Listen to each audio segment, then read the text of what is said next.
Claire Donovan's finger rested on the trigger, her breath steady, her crosshairs locked on a figure 300 meters out. The radio crackled in her ear, static, then a voice she didn't recognize, encoded but clear.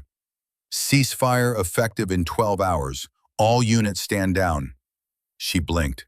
12 hours? Before she could process it, a mortar shell screamed overhead and detonated 2 blocks away. Dust and fire bloomed into the sky. The city wasn't standing down, it was tearing itself apart. Jack Halverson, her spotter, leaned close, his weathered face grim. "If they're telling the truth," he whispered, "then every shot we take from now on is murder." Claire's finger trembled on the trigger. The war wasn't over, but maybe it should be.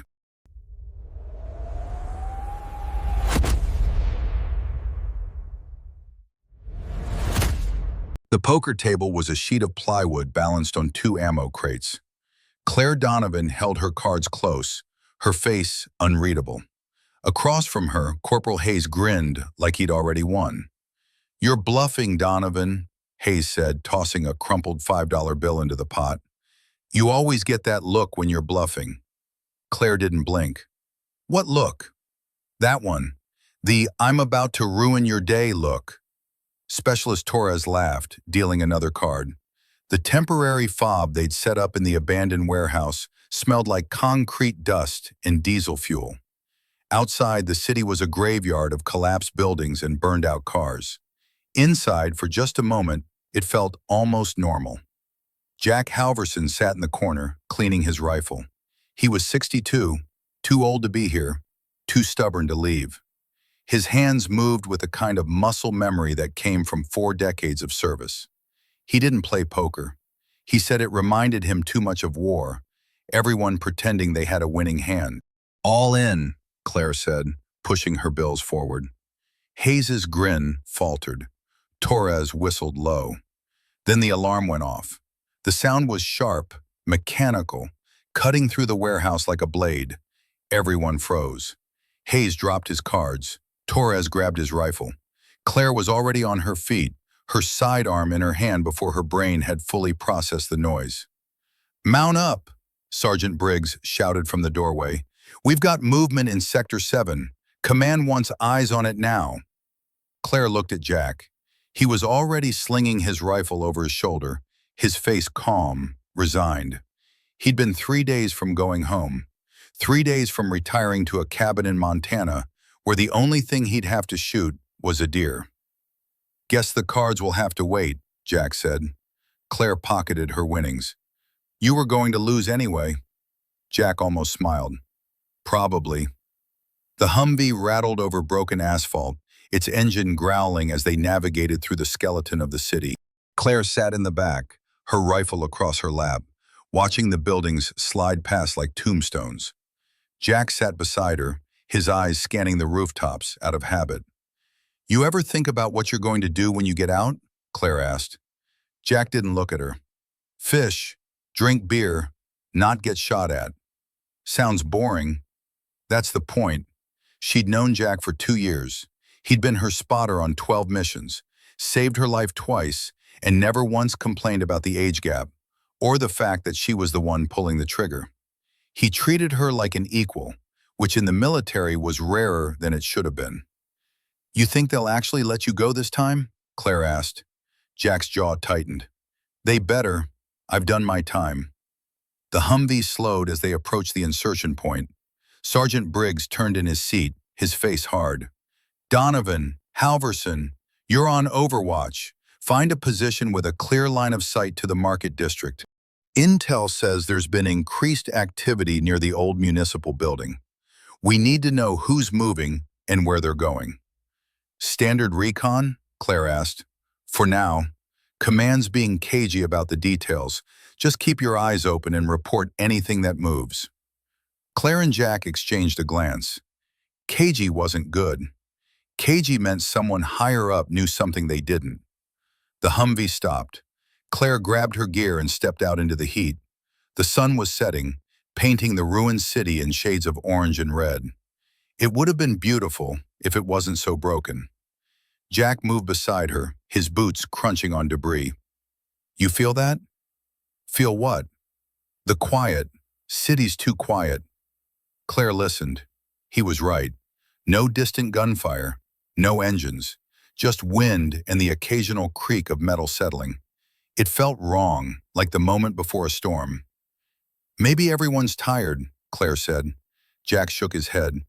Wars don't get tired, people do. They found a position on the fourth floor of a half-collapsed apartment building. The stairs were mostly gone, so they climbed through a series of holes in the walls, moving carefully to avoid disturbing the rubble. The room they chose had a view of the market district and the municipal building beyond it. Claire set up her rifle on a makeshift rest, a pile of broken furniture wedged against the window frame. Jack settled beside her with the spotting scope, his movements slow and deliberate. They worked in silence, a rhythm they'd perfected over dozens of missions. Winds from the east, Jack said quietly, 3 to 5 miles per hour. Range to the municipal building is 400 meters. Claire adjusted her scope, her breathing already slowing. Copy. The city spread out before them like a broken map. Streets that used to be full of life were now empty corridors of shattered glass and scorched earth. She could see the market district, a cluster of stalls and tents that somehow still functioned despite the war. People were there, moving between the stalls, buying and selling whatever they could scavenge. Looks almost normal, Claire said. Normal's a relative term, Jack replied. They settled into the watch. Minutes passed, then an hour. The sun dipped lower and shadows stretched across the streets. Claire's eyes never left the scope. She tracked movement, a man carrying a box, a woman herding children, a group of teenagers kicking a deflated soccer ball. Then Jack's radio crackled. Overwatch, this is Command. We're picking up unusual chatter on secondary channels. Can you confirm visual on any organized movement?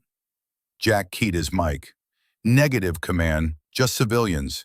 Nothing organized. A pause. Then, copy, stay alert. We're getting reports of possible ceasefire negotiations. Unconfirmed. Do not engage unless fired upon. Claire's finger moved away from the trigger guard. Ceasefire? Jack lowered the spotting scope, his face unreadable. They've been saying that for 6 months. Never happens. But if it did, it won't. Claire wanted to believe him, but the way he said it made her wonder if he was trying to convince her or himself. The sun had fully set by the time Claire heard it. A voice in her ear, faint and distorted, cutting through the standard military frequencies. She frowned, adjusting her earpiece. Ceasefire effective in 12 hours. All units stand down. Repeat, ceasefire effective in 12 hours. Claire's heart skipped. She looked at Jack. You hear that? Jack's face had gone pale. Yeah, that's not our channel. No, it's not. They sat in silence, the weight of the words settling over them like a blanket. 12 hours. If it was real, the war would be over by dawn. If it wasn't, a mortar shell screamed overhead. The explosion was close, maybe 2 blocks away. The building shook, dust raining from the ceiling. Claire's hands tightened on her rifle. Through the scope, she saw people scattering in the market district, running for cover. So much for a ceasefire, Jack muttered. Another explosion, then another. The city erupted into chaos. Gunfire crackled in the distance, sharp and frantic. Claire's radio exploded with voices, units calling for support, medics requesting evacuation, commanders demanding status reports. Overwatch, this is Command. What's your status? Jack keyed his mic, his voice steady despite the chaos. We're secure. What the hell is going on down there? Unknown, hold position, and report any targets. The line went dead. Claire scanned the streets through her scope. She saw muzzle flashes, figures darting between buildings, smoke rising from impact craters. It looked like every other firefight she'd been in, except this time there was a voice in her head whispering that it didn't have to be. Jack, she said quietly, what if that transmission was real? Jack didn't answer right away. When he did, his voice was low and bitter. Then we're watching people kill each other for no reason. The firefight intensified. Claire watched through her scope as two groups clashed near the municipal building. One clearly insurgent fighters, the other harder to identify. They moved like military, but their uniforms were mismatched, their tactics disorganized. "I've got targets," Claire said. "Southwest corner of the municipal building. 6 combatants, armed with AKs. Jack adjusted the spotting scope. "Confirmed. They're engaging. Wait, those aren't insurgents." "What?" "Look at their movement. They're retreating, trying to break contact." Claire shifted her aim, tracking one of the figures. Jack was right. They weren't advancing. They were falling back, firing only to cover their withdrawal. One of them dropped his weapon and ran. "Why are they running?" Claire asked. "Maybe they heard the same thing we did," Jack said. Claire's crosshairs settled on a man crouched behind a burned-out car. He was young, maybe 20, his face streaked with dirt and fear. He wasn't shooting. He was just trying to get out. "Overwatch, this is command. Do you have targets?" Claire hesitated. "Affirmative. 6 combatants, retreating northwest." "Engage." Her finger moved to the trigger. The crosshairs were steady on the young man's center mass. One shot, clean, easy. She'd done it 100 times before, but this time her finger wouldn't move. "Overwatch, confirm. Engage targets." Jack looked at her. "Claire?" "They're running," she said. "They're not fighting. They're just running." "Command gave the order." "I know." The young man stood, sprinting toward an alley. Claire's scope tracked him automatically, muscle memory keeping him centered. Her breathing was calm. Her heart was steady. Everything was perfect. Except the voice in her head that kept saying, 12 hours. She squeezed the trigger. The rifle bucked. The suppressor muffled the sound to a dull crack. Through the scope, she saw the young man stumble, clutch his shoulder, and collapse behind a pile of rubble. "Target down," she said flatly. Jack didn't say anything. He didn't have to. She could feel his judgment like a weight on her chest. "Overwatch, good hit. Stand by for further targets." Claire lowered the rifle, her hands shaking. She'd wounded him, not killed him. It was a compromise she wasn't sure mattered. The firefight ended as suddenly as it started.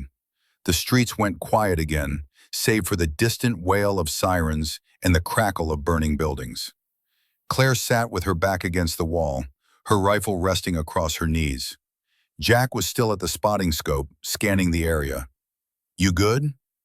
"Yeah." "You don't sound good." Claire didn't answer. She kept seeing the young man's face, the fear, the desperation.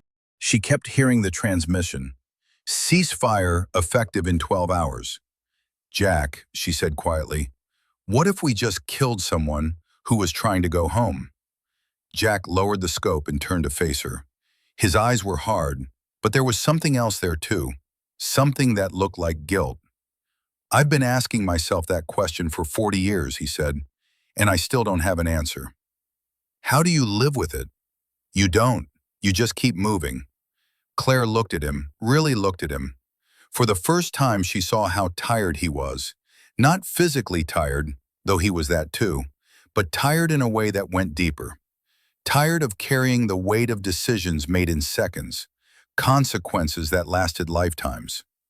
3 days, she said. "You were 3 days from getting out."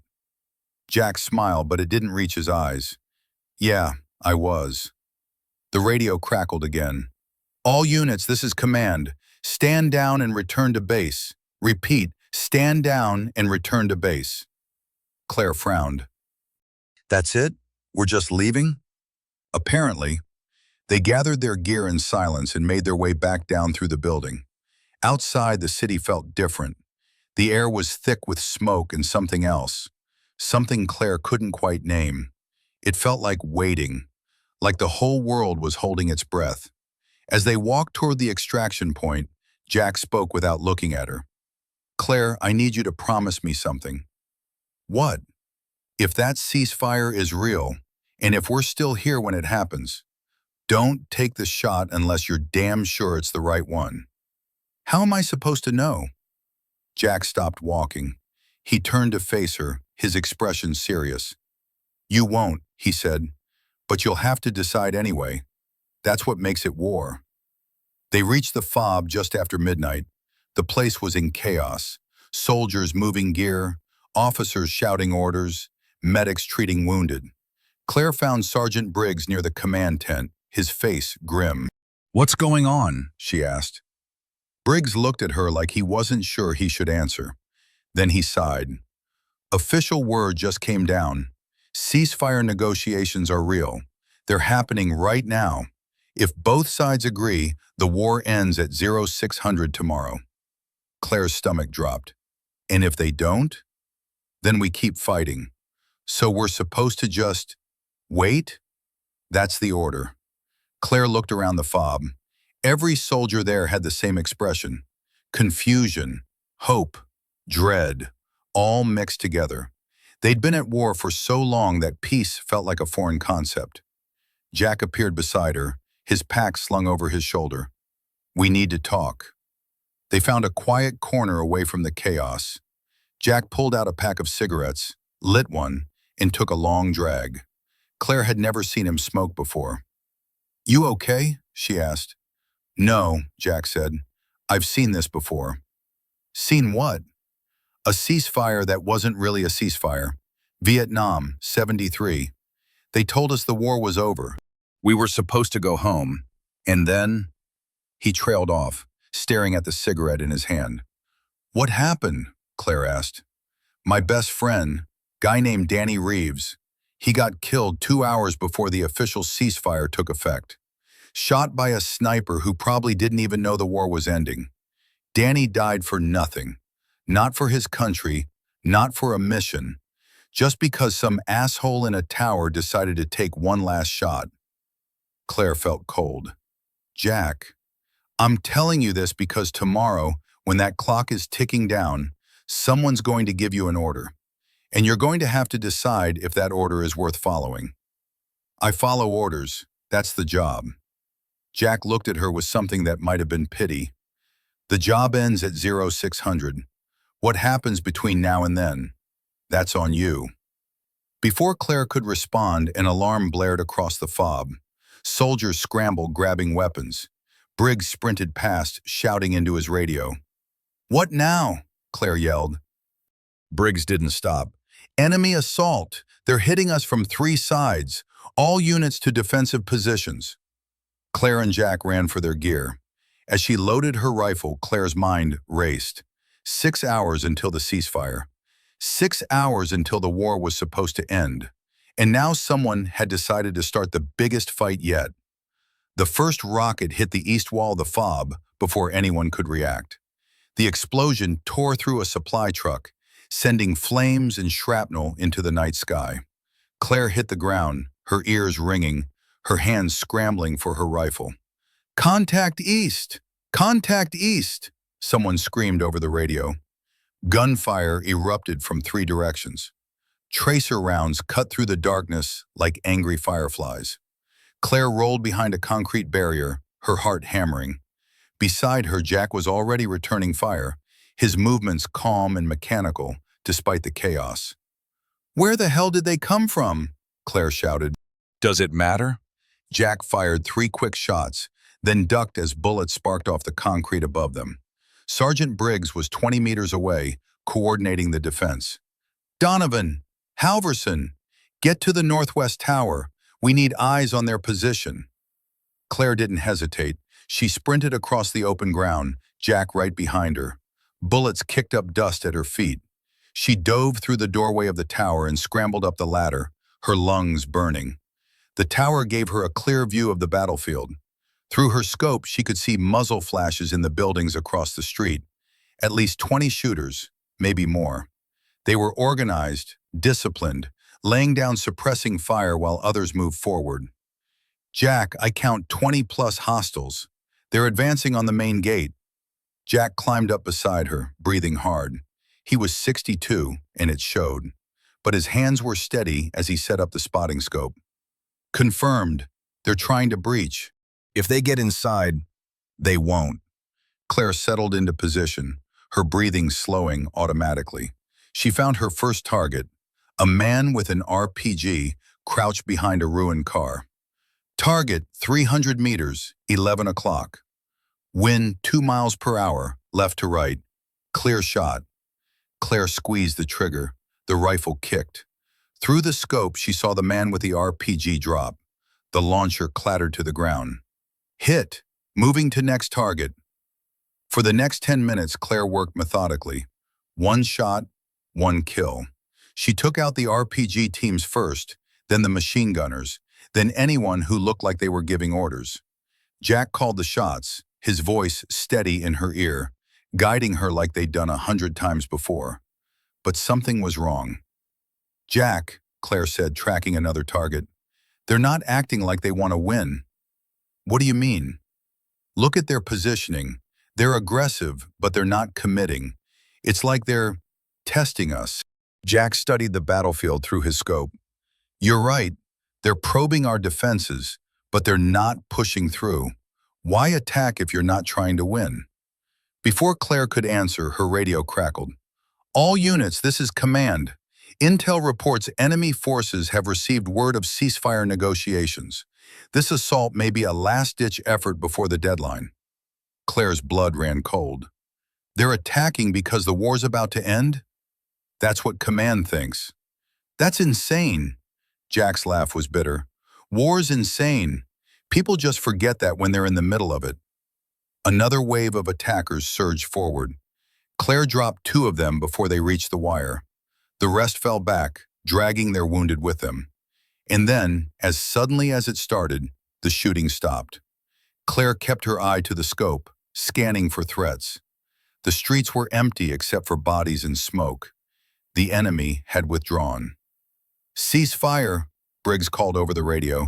All units, cease fire and hold positions. Claire lowered her rifle, her hands shaking. Her ears were still ringing from the gunfire. Beside her, Jack was staring out at the battlefield, his face unreadable. How many? Claire asked quietly. You dropped 8 confirmed, wounded 3 more. How many of ours? Jack's jaw tightened. 4 dead, 11 wounded. Claire closed her eyes. 4 dead. 4 soldiers who would never see the ceasefire. 4 families who would get the news that their loved ones died hours before the war ended. This is wrong, she said. Yeah, Jack agreed. It is. 30 minutes later, Claire and Jack were ordered to sweep the perimeter and check for wounded enemy combatants. They moved carefully through the rubble, weapons raised, flashlights cutting through the darkness. They found the first body near the east wall. A young man, maybe 19, his eyes staring at nothing. Claire knelt beside him, checking for identification. She found a military ID, but it wasn't insurgent. It was regular army. Enemy regular army. Jack, look at this. Jack examined the ID, his frown deepening. He's a conscript, 3rd Infantry Division. Why would regulars attack us now? They have the most to lose if the ceasefire falls through. They found 2 more bodies, both with similar IDs. All conscripts, all young, all clearly terrified based on the way they died. Running, retreating, shot in the back by their own side for cowardice. Someone ordered them to attack, Jack said quietly, and they knew it was suicide. Claire felt sick. Why? Same reason Danny died in '73. Same reason people have been dying in wars for thousands of years. Because someone higher up decided it was worth it. They continued the sweep and found something that made Claire's stomach turn. In a collapsed building 50 meters from the FOB, they discovered a makeshift command post. Maps, radios, supply crates, and in the corner, a body. This one was different. Older, better equipped, wearing an officer's insignia. Claire searched him and found orders, written orders, on actual paper. She read them twice, not believing what she was seeing. Jack. He came over, his flashlight illuminating the document. His face went pale. The orders were clear.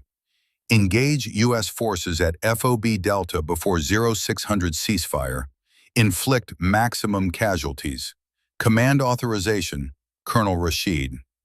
They were ordered to attack us specifically, Claire said, to kill as many of us as possible before the war ends. Why? To sabotage the ceasefire. If enough Americans die in the final hours, our government might pull out of the negotiations. Jack took the orders from her, folding them carefully and putting them in his pocket. We need to get this to command. Will they even care? The ceasefire's in, Claire checked her watch, 4 hours. What difference does it make? Jack looked at her, his eyes hard. It makes a difference to the next guy who gets ordered to take a shot. If people know what's really happening, maybe they'll think twice before pulling the trigger. They made their way back to the FOB. The base was quiet now, medics tending to the wounded, soldiers reinforcing defenses. Everyone looked exhausted, hollowed out. Briggs met them at the gate. Find anything? Jack handed him the orders. Briggs read them, his face darkening with each line. Son of a bitch, he muttered. They wanted us to fight back. They wanted casualties on both sides. To kill the ceasefire, Jack said. Briggs looked at the document again, then at the bodies being loaded into body bags nearby. It almost worked. Claire found a quiet spot near the motor pool and sat down, her rifle across her knees. The adrenaline was wearing off, leaving her drained and empty. She kept seeing faces. The young man she'd shot earlier, the conscripts forced to attack, the 4 American soldiers who died defending a war that was about to end anyway. Jack sat down beside her, moving slowly. He pulled out his pack of cigarettes, offered her one. She shook her head. I never asked, Claire said after a long silence. Why'd you stay? You could have retired 5 years ago. Jack lit his cigarette, took a drag. Same reason you're here. Same reason any of us are here. Because someone has to be. That's not a reason. That's an excuse. He smiled slightly. Maybe, but it's the only one I've got. Claire looked up at the sky. It was clear, stars visible despite the smoke. In a few hours the sun would rise. The ceasefire would take effect. The war would be over. What happens to us? She asked. After? You go home. You try to forget. You fail. That's it? That's it. Claire thought about the young man she'd shot. She wondered if he was still alive, if someone had found him, if he'd make it to see the ceasefire. She wondered if it mattered. Jack, what if I can't do this anymore? Can't do what? This, shoot people, follow orders, pretend it all means something. Jack was quiet for a long time. When he finally spoke, his voice was soft. I'm not going to lie to you, Claire. It doesn't get easier. Every shot you take, every person you kill, it stays with you, forever. You can bury it, you can drink it away, you can pretend it didn't happen, but it's always there. So how do you keep going? You find something worth living for, and you hold on to it, even when everything else falls apart. Claire wanted to ask what his something was, but she was afraid of the answer. She was afraid he'd say he didn't have one anymore. The radio on Briggs' hip crackled. Claire could hear it from across the motor pool. All units, this is command. Ceasefire has been confirmed by both sides. Effective 0600 hours. All offensive operations are suspended immediately. Defensive posture only. Repeat, defensive posture only. Claire checked her watch. 3 hours and 42 minutes. We made it, she said quietly. Almost, Jack corrected. We almost made it. Somewhere in the distance, a single gunshot echoed through the night. Then another. Then silence. Claire stood up, slinging her rifle over her shoulder. I'm going to get some sleep. Wake me if the world ends. Jack smiled. If the world ends, I don't think sleep's going to help. She started to walk away, then stopped. Jack? Yeah? Thank you for everything. He nodded. Get some rest, kid. Tomorrow's going to be complicated. Claire walked back to her bunk, but she knew she wouldn't sleep. None of them would. Not tonight. not with the clock ticking down and the weight of every shot they'd ever taken pressing down on their chests. The war was ending, but for the people who'd fought it, it would never really be over. Claire didn't sleep. She lay on her bunk staring at the ceiling, listening to the sounds of the FOB, distant voices, the hum of generators, the occasional crack of gunfire that made everyone flinch. Every time she closed her eyes, she saw the young man she'd shot. She wondered if he was still alive. She wondered if she wanted him to be. At 0400 hours, 2 hours before the ceasefire, Briggs gathered everyone in the command tent. 50 faces stared back at him, exhausted and wary. Claire stood near the back with Jack, her rifle slung over her shoulder. "Listen up," Briggs said. "Command has confirmed the ceasefire takes effect at 0600. That's 93 minutes from now. Until then, we maintain defensive positions. You are authorized to return fire if engaged, but do not, I repeat, do not initiate contact." "What if they attack again?" someone asked. "Then you defend, but you don't pursue. You don't advance. You hold the line and wait for the clock to run out." Murmurs rippled through the crowd. Claire could feel the tension. Everyone wanted it to be over, but nobody trusted it. 93 minutes felt like a lifetime. "What about after?" another soldier called out. "What happens at 0601? Briggs hesitated. "We wait for extraction orders. Could be hours, could be days. Just stay sharp." The meeting broke up.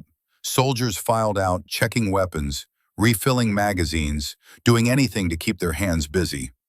Claire and Jack headed back to the Northwest Tower, their position during the assault. The sun was starting to rise, painting the destroyed city in shades of gold and red. "Beautiful, isn't it?" Jack said, setting up the spotting scope. "All this death and destruction, and the sunrise doesn't give a damn." Claire settled into position beside him. Through her scope, she could see movement in the streets. People emerging from shelters, cautiously checking to see if it was safe. The market district was empty, except for a few scavengers picking through rubble. Her radio crackled. A voice she didn't recognize, speaking in broken English. "American sniper. American sniper in tower, can you hear me?" Claire froze. Jack grabbed the radio. "Who is this?" A pause, then, "My name is Fahim. I am soldier.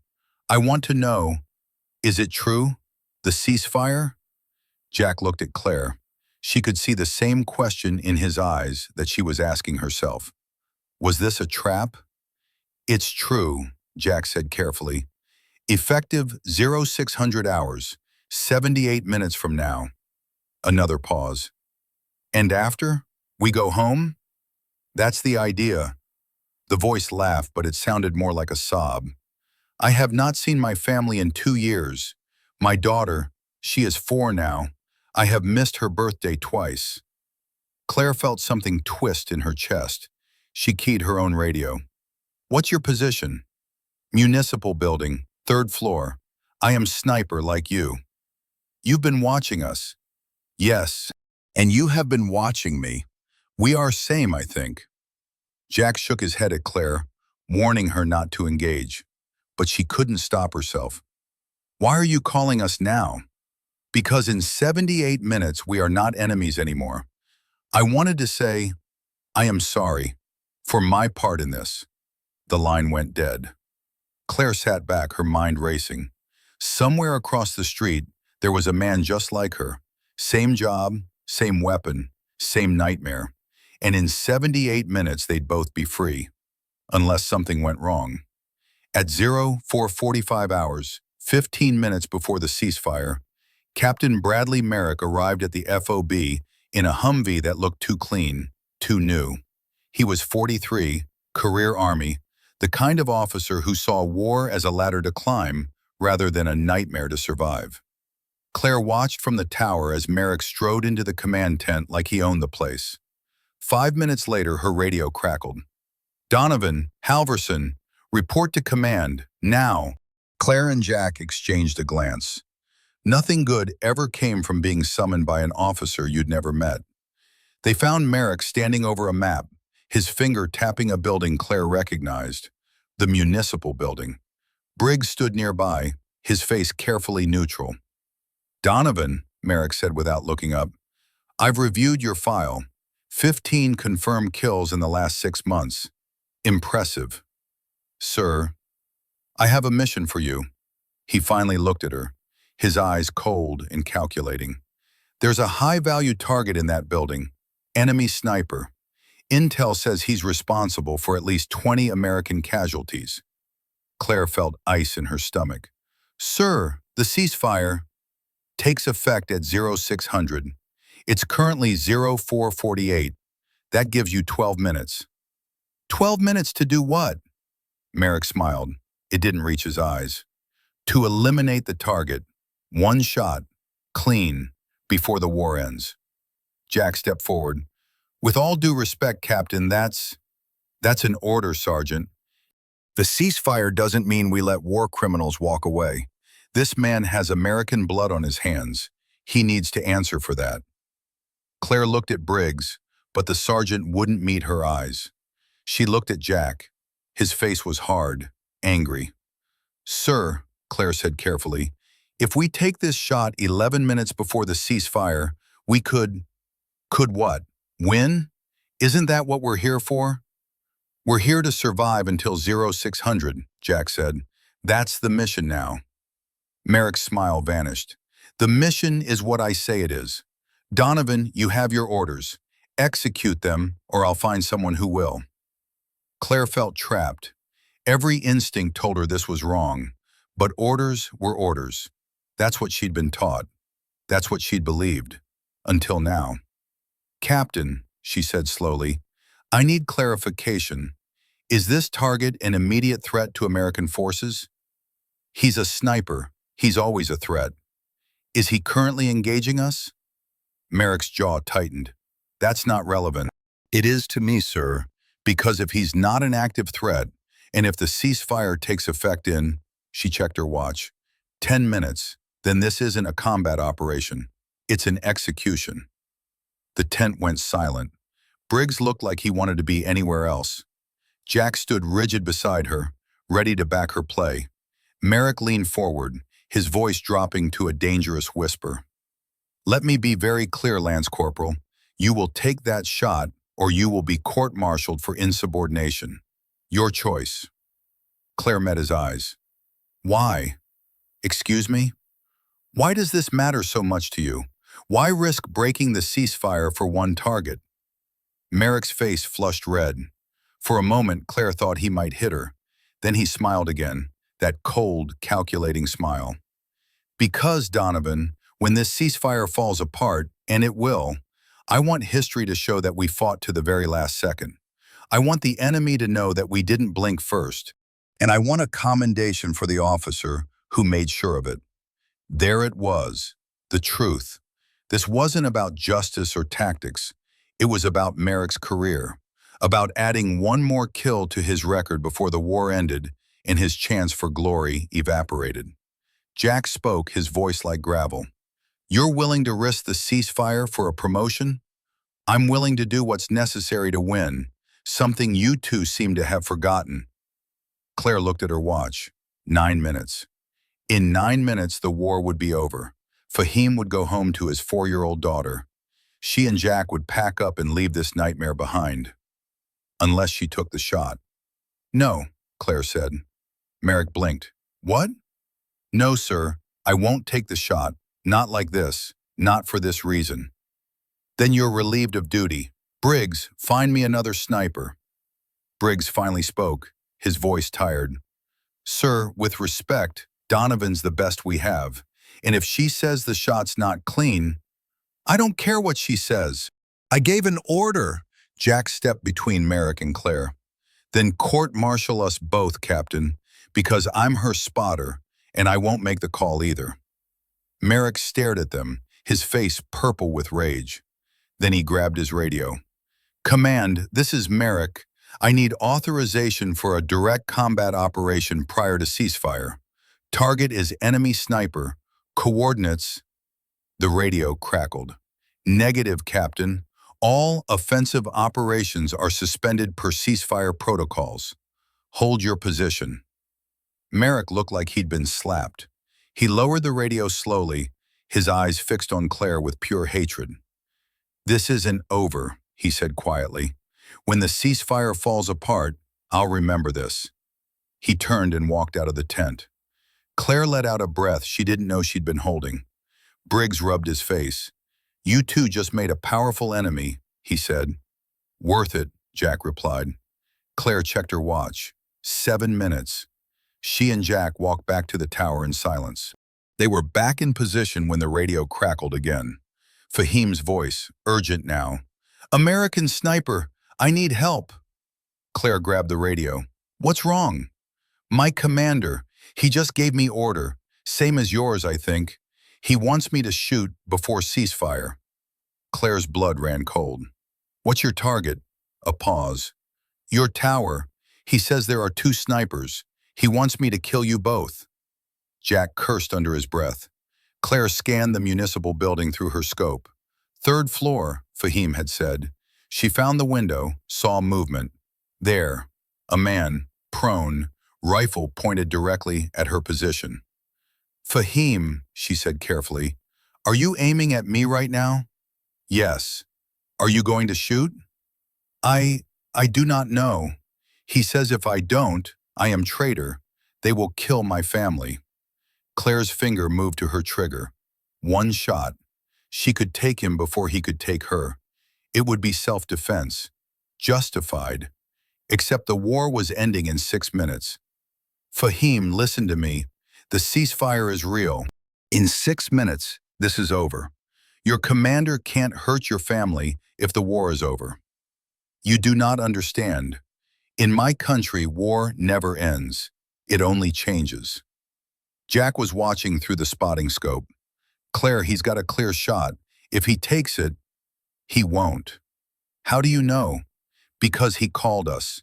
If he wanted us dead, we'd already be dead." She keyed the radio again. "Fahim, I'm not going to shoot you. I'm lowering my rifle." "Claire," Jack grabbed her arm. She pulled away, lifted her eye from the scope, and tilted her rifle up, pointing it at the sky. Through her naked eye, she could see the window across the street, could see the silhouette of a man with a rifle. For a long moment, nothing happened. Then the silhouette moved. The rifle tilted up, mirroring hers.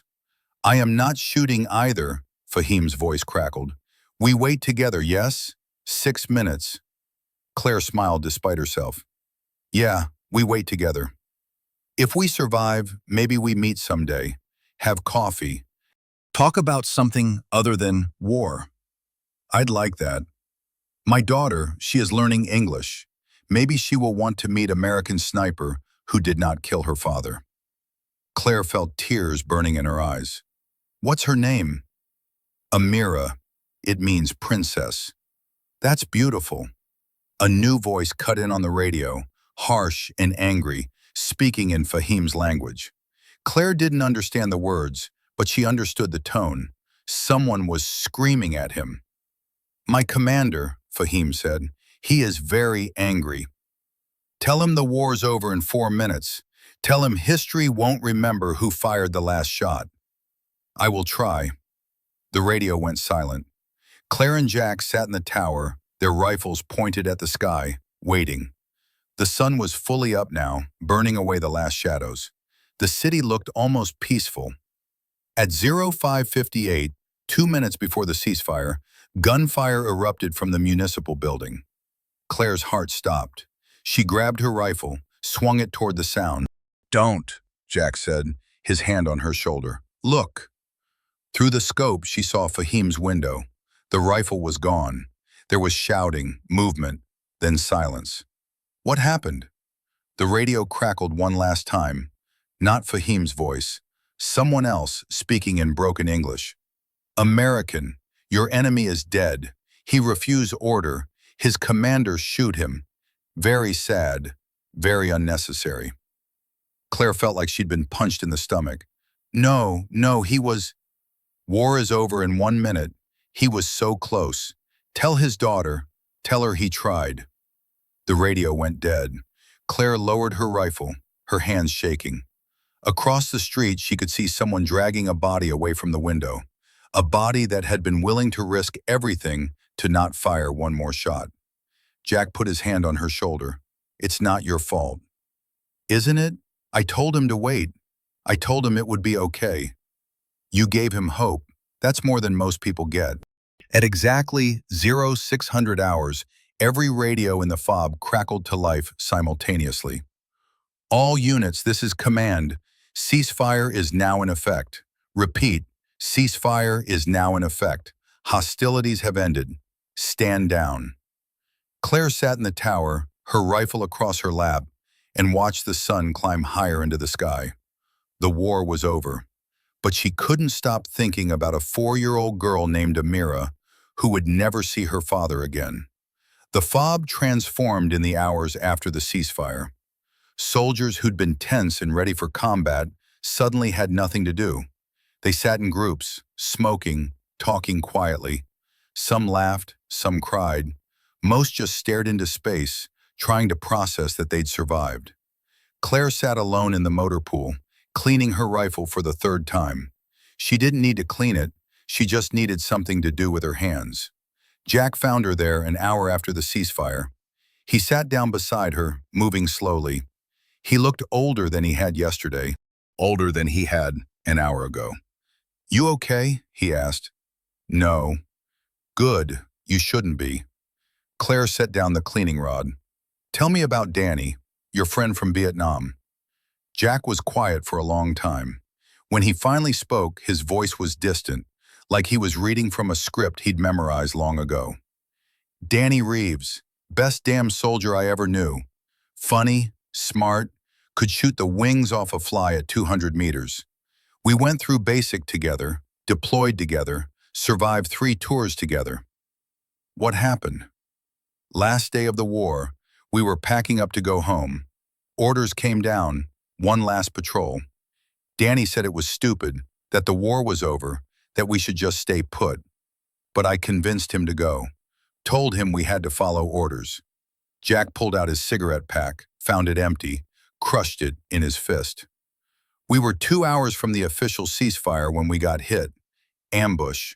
Danny took a round through the neck, bled out in my arms while I waited for a medevac that never came because the war was over and nobody wanted to risk a chopper for one dead soldier." "Jack, you know what his last words were?" He said, "At least I won't have to listen to your bullshit stories anymore." Died making a joke. That was Danny. Claire didn't know what to say. What could she say? "I've spent 40 years trying to make sense of it," Jack continued, "trying to find meaning in his death. But there isn't any. He died because I followed orders without thinking, because I trusted the system, because I was too much of a coward to say no." "You're not a coward." "Maybe not, but I'm not brave either. Brave would have been refusing that patrol. Brave would have been keeping Danny alive." Claire thought about Fahim, about telling him to wait, about the hope she'd given him that got him killed. "It's not the same," Jack said, reading her mind. "Fahim made his choice. You gave him the strength to make it. And now a little girl doesn't have a father. And how many other little girls have fathers because you didn't take that shot? Because you made Merrick back down? You think you're the only sniper who got that order? You think Merrick only tried once?" Claire looked at him. "What do you mean?" "I mean, while we were arguing with Merrick, he sent 3 other teams to different positions, tried to get someone, anyone, to take a shot before the ceasefire.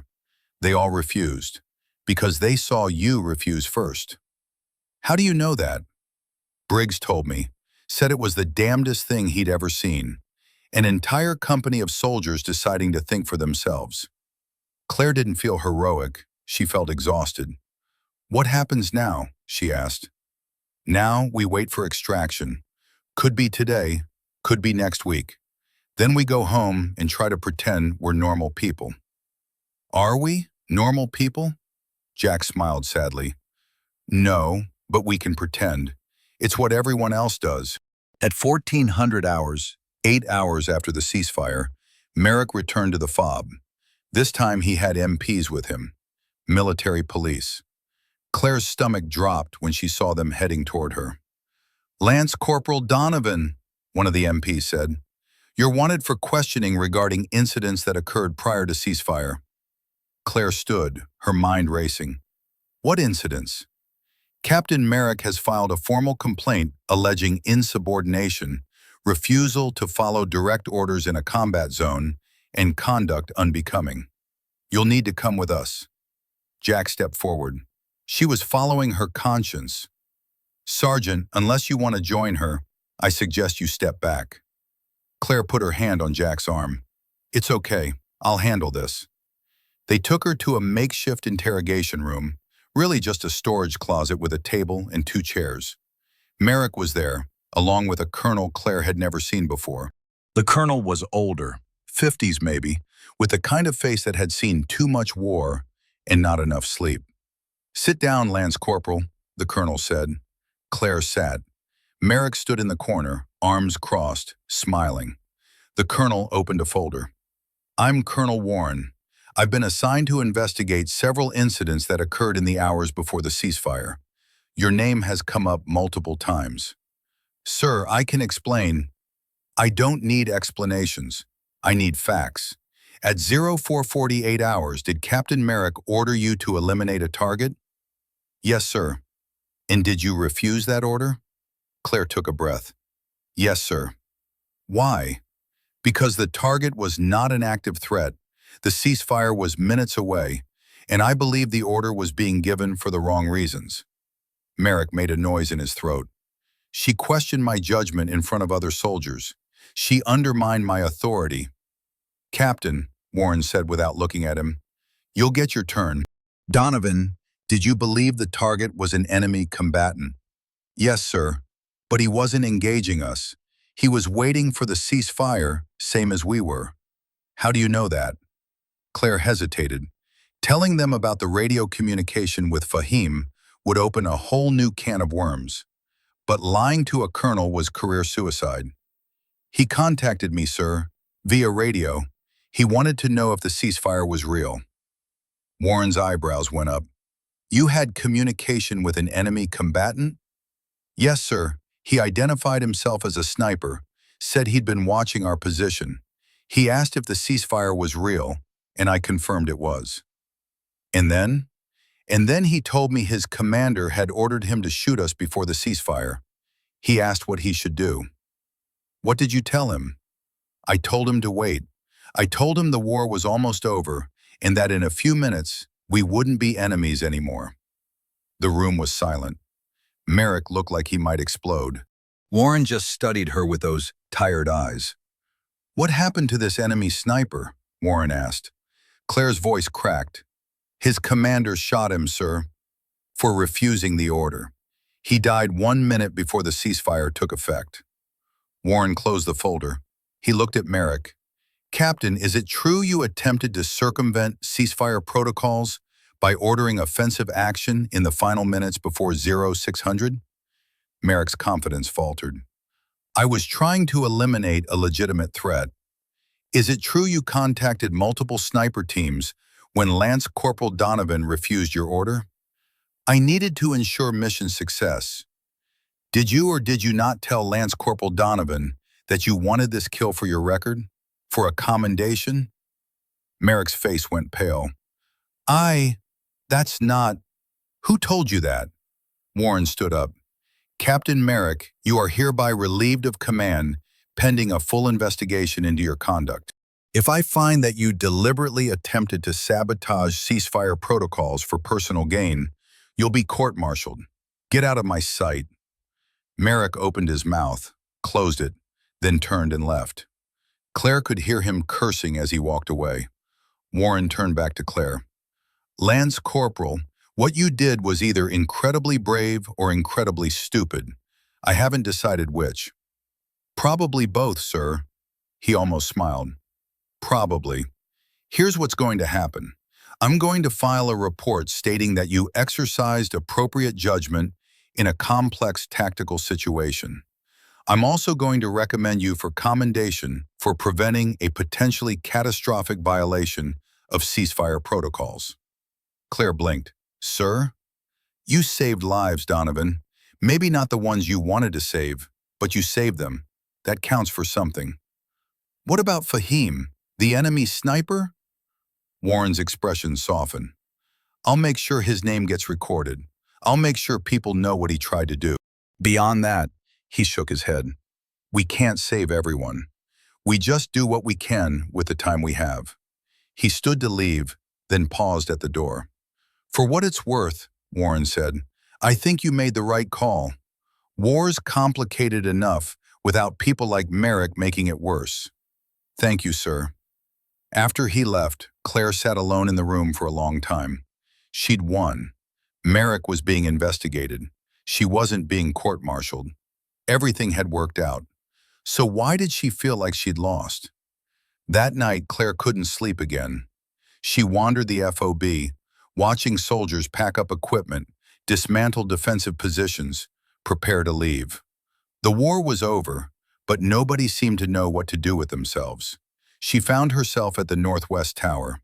Someone had already started taking it apart, removing the sandbags, clearing out the equipment. In a few days, it would be like they were never here. Jack was there, sitting on the steps, staring out at the city. Claire sat beside him. Can't sleep either? She asked. Haven't slept in 3 days. Not sure I remember how. They sat in silence, watching the city. Somewhere out there, Fahim's body was being buried. Somewhere, a little girl named Amira was learning that her father was never coming home. You think we did the right thing? Claire asked. Does it matter? Yes, it has to matter. Jack was quiet for a moment. I think we did the only thing we could live with.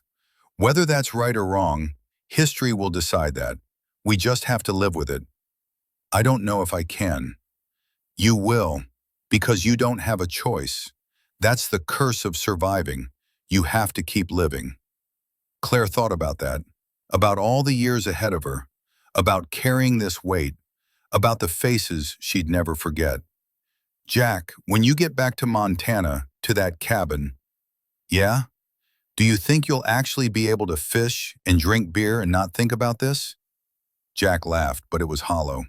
No, but I'm going to try anyway. That's all any of us can do. A truck pulled up to the tower. A private leaned out. Halverson, command wants you. Something about your discharge papers.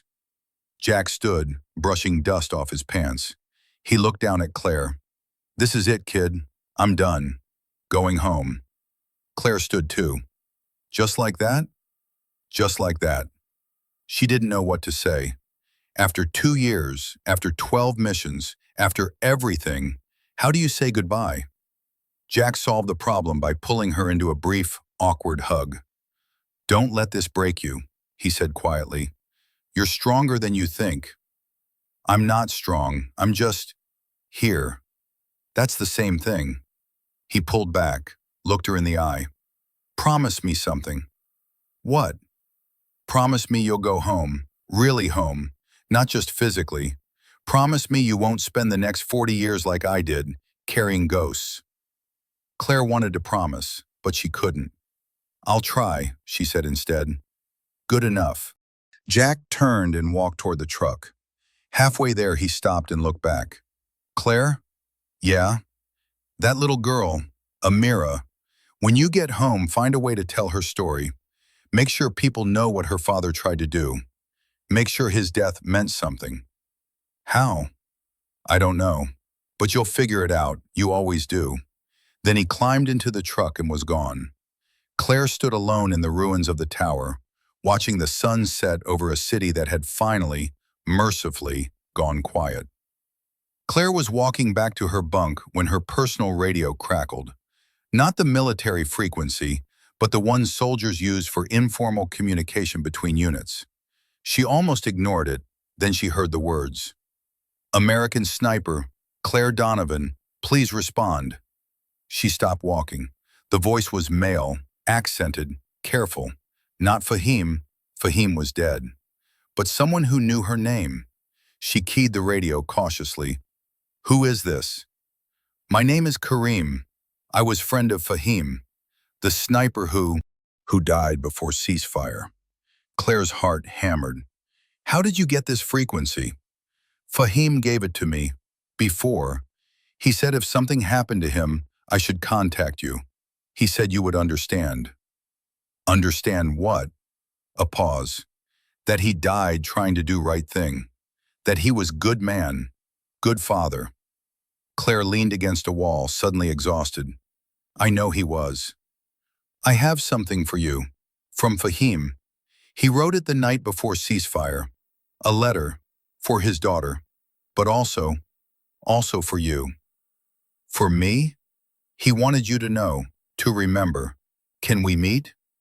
Every instinct screamed, trap. Enemy combatant wanting to meet with an American sniper? 3 days after ceasefire? It was textbook ambush material. But something in Kareem's voice, the grief, the exhaustion, the desperate need to honor a dead friend, reminded her of herself. Where? She asked. I will come to your FOB, tomorrow, 1400 hours, with white flag. I will bring only the letter, nothing else. You'll be searched, thoroughly. I expect this. I accept this. I just want to give you what Fahim wanted you to have. Claire thought about it, about Fahim's last words on the radio, about Amira learning that her father was dead, about Jack's final request, make sure his death meant something. 1400 hours, she said. Main gate, come alone. Thank you, American sniper. Call me Claire. A pause. Thank you, Claire. Fahim spoke well of you. He said you had honor. The radio went silent. Claire stood in the darkness, wondering if she just made the smartest decision of her life or signed her own death warrant. She reported the conversation to Briggs. He wasn't happy. You want to meet with an unknown hostile who claims to have a letter from a dead enemy sniper? Do you hear how that sounds? I hear it. I'm still doing it. Briggs rubbed his temples. Fine, but we do this by the book. Full security. He gets searched 6 ways from Sunday. Any sign of threat, we shut it down. Agreed. And Donovan? If this goes sideways, I'm putting "I told you so" on your tombstone. Fair enough. At 1400 hours the next day, a figure appeared at the main gate. He was alone, unarmed, carrying a white cloth tied to a stick. He looked about 30, thin, exhausted. He wore civilian clothes, jeans, a faded jacket, boots that had seen better days. Claire watched from a distance as MPs searched him. They were thorough, almost aggressive. The man, Kareem, submitted without complaint, his hands raised, his expression patient. After 20 minutes, Briggs gave the all clear. He's clean, just the letter, like he said. They brought Kareem to a secure area, a tent with guards posted at every entrance. Claire waited inside, her sidearm on her hip, her nerves stretched tight. Kareem entered. Up close she could see the resemblance, not physical, but in the eyes. The same exhaustion Fahim must have carried, the same weight. Thank you for seeing me, Kareem said, his English slow but clear. You said you have a letter. Yes. He reached into his jacket, slowly, carefully, watching the guards, and pulled out an envelope. It was worn, stained, folded and refolded many times. He held it out to Claire. She took it. The paper was thin, cheap, the kind you'd find in any war zone market. On the front, written in careful English, were 2 words. For Amira. He wrote this the night before ceasefire, Kareem said, after he spoke with you on radio, after he decided not to shoot. He knew his commander would be angry. He knew there might be consequences. So he wrote this, for his daughter, to explain. Claire's throat was tight. Why give it to me? Because inside there is also a message for you. He wanted you to have it, to know what you did for him. I didn't do anything. He's dead. Kareem's smile was sad. You gave him choice. In war, choice is rare gift. He died making his own decision, not following orders, not being machine, being man. Claire looked down at the letter. Her hands were shaking. Will you give it to Amira? Kareem asked. Someday? When this is over? When travel is possible again? I don't even know where she is. I will tell you. I will give you address, contact information. Fahim's family. They should know American Sniper tried to save him. They should know he did not die for nothing. Claire wanted to say he did die for nothing, that refusing to shoot hadn't saved him, that the ceasefire happened anyway, with or without Fahim's sacrifice. But looking at Kareem's face, at the desperate need to find meaning in loss, she couldn't. I'll try, she said. I can't promise I'll make it to his family, but I'll try. Kareem nodded. That is all Fahim would ask. He turned to leave, then stopped. Claire, may I call you Claire? Yes. Fahim said you were a good soldier, good person. He said war had not made you hard. I see now he was right. The wars made everyone hard. No, hard and strong are different. You are strong. That is why you could make the choice you made. Why you could see Fahim as man, not just enemy. After Kareem left, escorted by MPs back to the gate and released, Claire sat alone in the tent with the letter. She didn't open it immediately. She just held it, feeling the weight of paper and ink and a dead man's final words. Briggs poked his head in. You okay? No. Need anything? Time machine? He almost smiled. Fresh out. Let me know if you need anything else. After he left, Claire carefully opened the envelope. Inside were 2 sheets of paper. The first was in Arabic, Fahim's letter to his daughter. Claire couldn't read it, but she could see the careful handwriting, the way some words were smudged as if tears had fallen on them. The second sheet was in English. Fahim's handwriting was less confident here, the words sometimes misspelled, but the meaning was clear. Dear Claire, I do not know if you will ever read this. I do not know if I will survive tomorrow, but I wanted to write in case. You asked me why I called you, why I told you about the order to shoot. I have thought about this. I think it is because I needed someone to know, someone to witness. If I die following this order, I am just another soldier. No one remembers, no one cares. But if I die refusing it, maybe it means something. Maybe it changes something. You gave me courage to refuse. When you lowered your rifle, when you said we wait together, I knew I was not alone. Even though we are enemies, even though we have tried to kill each other, in that moment we were same. We were both soldiers who wanted war to end. My daughter Amira is 4 years old. She likes to sing. She likes to draw pictures of birds. She does not understand war. I hope she never has to.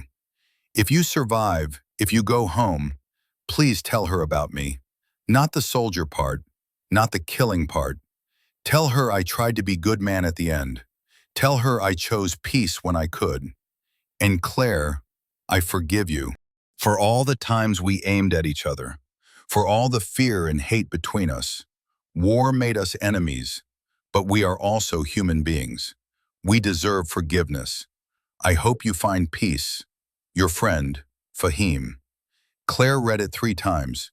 Then she folded it carefully, put it back in the envelope with Amira's letter, and tucked it into her jacket pocket, close to her heart. She sat in the empty tent for a long time, thinking about forgiveness, about choices, about a 4-year-old girl who liked to sing and draw birds and would grow up without a father. She thought about Jack's words. Make sure his death meant something. How do you do that? How do you take a senseless death in the final minutes of a war and make it mean something? By telling the story, by making sure people knew, by refusing to let Fahim become just another statistic, another name on a casualty report that nobody would remember. Claire pulled out a small notebook, the kind soldiers carried for tactical notes, and started writing. She wrote about the radio call, about Fahim's voice, his fear, his hope, about the moment they both lowered their rifles, about the gunshot that killed him 1 minute before the ceasefire. She wrote until her hand cramped, until the words blurred on the page, until she'd captured as much as she could of a man she'd never met, but somehow understood better than people she'd known for years. When she was done, she had 5 pages of cramped handwriting. It wasn't polished, it wasn't eloquent, but it was true. She read it over once, then tucked the notebook next to Fahim's letter. Someday, when she got home, she would find a way to publish this, to make sure the world knew about Fahim, about the impossible choice he made, about the little girl waiting for a father who would never come home. It wouldn't bring him back. It wouldn't undo the war. But maybe it would mean his death wasn't wasted. Maybe that was all any of them could hope for. 3 days after the ceasefire, Claire was still at the FOB. Extraction had been delayed. Something about politics, about treaty negotiations, about things that didn't matter to the soldiers waiting to go home. She was in the command tent when it happened. "Donovan, we've got a situation." Briggs was at the radio, his face grim. Claire hurried over. "What kind of situation?" "Hostage situation. 2 clicks north. A group of insurgents. Maybe they didn't get the memo about the ceasefire. Maybe they don't care. They've taken 4 civilians. They're demanding safe passage out of the city. That's not our problem anymore. War's over. Tell that to the civilians." Claire felt the familiar weight settling on her shoulders. "What do they want from us?" "Command wants eyes on the situation. They're thinking about sending in a rescue team, but they need intel first. Specifically, they need to know if we can neutralize the hostage takers without risking the civilians." "You mean they want me to take the shot?" "If necessary." Claire laughed bitterly. "The war's been over for 3 days, and they still want me to kill people? This isn't war, this is law enforcement.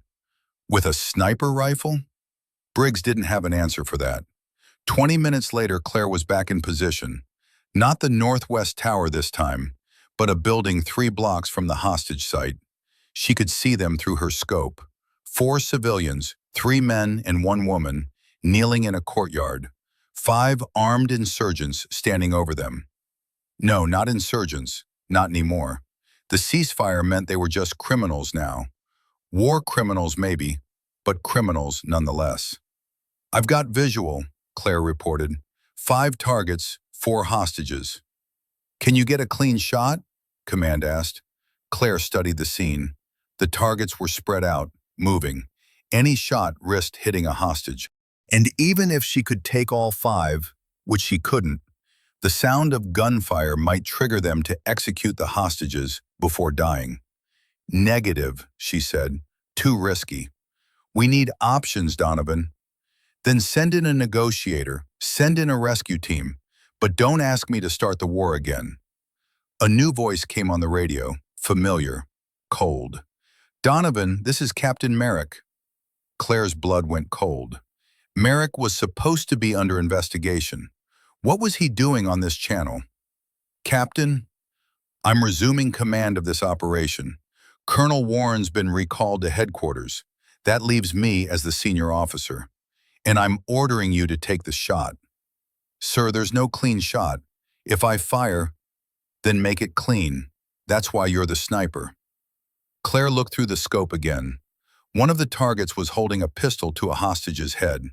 The others were arguing about something, gesturing wildly. "Sir, respectfully, this is a hostage situation. We need to try negotiation first." "We tried. They're not interested. They want blood or they want freedom. We're not giving them either, so you're going to shoot them, and you're going to do it now." "Captain, that's a direct order, Lance Corporal. Refuse it, and I'll have you arrested for insubordination. Again." Claire's finger rested on the trigger. Through the scope, she could see the hostages' faces, terrified, exhausted, praying for someone to save them. But was shooting the answer? Or would it just get them killed faster? "Donovan," Merrick's voice was sharp. "Fire!" Claire made her decision. She took the shot. The bullet hit the insurgent holding the pistol. He dropped instantly, dead before he hit the ground. The other 4 insurgents spun, trying to find where the shot came from. Claire was already tracking the second target. She fired. Another hit. 2 down. The third insurgent grabbed a hostage, using him as a shield. Claire couldn't get a clean shot. She waited, her breathing steady, her mind quiet. The insurgent dragged the hostage toward a building. Claire tracked them, waiting for an opening. Just 1 second where the target's head was clear of the hostage. There, she fired. The insurgent dropped. 3 down, 2 left. The remaining 2 insurgents panicked. One ran. The other opened fire randomly, spraying bullets in every direction. Claire tracked the runner, led him slightly for his movement, and fired. He stumbled and fell. 4 down. The last insurgent was still firing, but he was running now, abandoning the hostages. Claire had him in her sights. 1 more shot, 1 more kill, but he was running away, no longer a threat. The hostages were safe. She took her finger off the trigger. All targets neutralized, she reported. 4 down, 1 fled. Hostages are secure. Negative, Merrick's voice crackled. You have 1 target still active. Eliminate him. Sir, he's retreating. He's no longer a threat to the hostages. He's a terrorist. He took civilians hostage. He doesn't get to walk away. The hostages are safe. Mission accomplished. Your mission is to follow orders. Take the shot. Claire watched the last insurgent disappear around a corner, getting smaller in her scope. She could still hit him. Easy shot, really. But the war was over. Negative, sir, she said. I'm not taking the shot. The radio exploded with Merrick's voice, cursing, threatening, demanding. Claire turned down the volume and packed up her rifle. By the time she got back to the fob, MPs were waiting. They put her in the same interrogation room as before. This time, Merrick was there with a JAG officer, Judge Advocate General, Military Legal. The JAG looked bored. Merrick looked triumphant. Lance Corporal Donovan, the JAG said, reading from a document. You are being charged with refusing a direct order during a combat operation, willful disobedience, and conduct unbecoming. How do you plead? Not guilty. Merrick slammed his hand on the table. You refused a direct order in front of witnesses. That's textbook insubordination. It was a lawful order to neutralize active threats to civilian lives, Claire said calmly. I neutralized 4 targets. The 5th was no longer a threat. Shooting him would have been murder, not combat. He was a terrorist. The war is over, Captain. That means laws apply again, including laws about shooting fleeing suspects. The JAG looked up, mildly interested now. She's got a point, Captain. Whose side are you on? I'm on the side of military law, which is pretty clear about this. In a post-ceasefire environment, use of deadly force must meet specific criteria. Pursuing and killing a fleeing suspect doesn't meet those criteria. Merrick's face was turning purple. This is ridiculous. She's been insubordinate since... The door opened. Colonel Warren walked in. I thought you were recalled to headquarters, Merrick said. I was. I came back. Specifically for this. Warren looked at the JAG. What's the status? Captain Merrick has filed charges against Lance Corporal Donovan for refusing to pursue and kill a fleeing hostile after successfully rescuing 4 civilians from a hostage situation. Warren looked at Merrick. You're joking. She refused a direct order. She exercised appropriate discretion in a complex situation. She saved 4 lives, and she prevented you from turning a successful rescue into a war crime. How dare you? How dare I? How dare you? Warren's voice rose. You've been under investigation for 3 days for trying to violate ceasefire protocols. You were explicitly ordered not to resume command of any operations. And yet here you are, trying to bully a soldier into committing murder so you can have 1 more kill on your record. Merrick stood up. I want to file a complaint. Sit down, Captain. You're under arrest. Merrick sat down. Warren turned to Claire. Lance Corporal, you're free to go. All charges are dropped. And for what it's worth, you did the right thing. Again. Claire stood, her legs shaking. She walked out of the room, past the MPs, past the soldiers gathering to watch the drama. She walked all the way to the motor pool, to the spot where she'd sat with Jack 3 days ago. She sat down on the same crate and finally, let herself cry. She cried for Fahim, who died trying to do the right thing. She cried for the 4 insurgents she'd killed in the hostage rescue. She cried for Jack, retiring to a cabin in Montana with 40 years of ghosts. She cried for herself, for the weight of every shot she'd ever taken, and every shot she'd refused to take. She cried until she had nothing left. Then she stood up, wiped her face, and went to find out when her flight home was leaving. The war was over.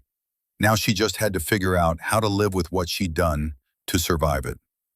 5 days after the ceasefire, Claire finally got her orders. Extraction at 0800 the next morning. A C-130 transport would take her and 40 other soldiers to Germany, then home to the States. She should have been relieved. Instead, she felt hollow. She spent the last evening packing her gear, cleaning her rifle one final time, saying goodbye to soldiers she'd lived with for 8 months. Handshakes, awkward hugs, promises to stay in touch that both parties knew were lies. Briggs found her in the armory, breaking down her weapon for transport. "Heard your wheel's up tomorrow," he said. 0800 sharp. "You ready?" Claire looked at the rifle, her constant companion for 2 years, the tool that had saved her life and ended others. "I don't know what ready feels like anymore." Briggs leaned against the doorframe. "For what it's worth, you did good here. Better than good. You made the hard calls when it mattered." "Did I?" "Fahim's still dead. Those 4 insurgents in the hostage rescue are still dead. Merrick's probably going to beat his court-martial on a technicality. Maybe, but you saved lives too. The ones we can count and the ones we can't. Every soldier who saw you stand up to Merrick and decided to think for themselves. That ripple effect goes further than you know." Claire wanted to believe him. She wanted to think that her choices had mattered, that the weight she carried was worth something. "Sergeant," she said quietly, "how do you go home after this?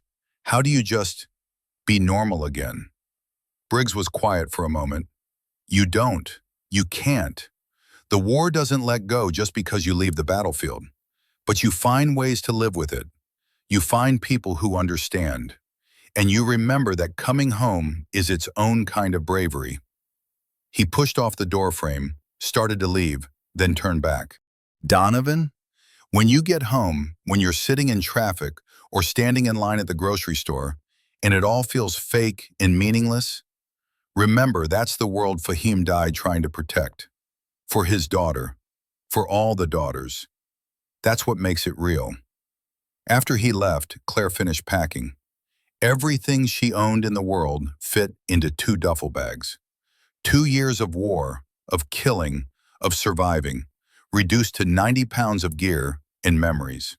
She pulled out Fahim's letter, read it one more time. Then she carefully placed it in her personal effects bag, wrapped in plastic to protect it from moisture. Tomorrow she'd start the long journey home. Tonight she had one more thing to do. At 2300 hours, Claire climbed the Northwest Tower one last time.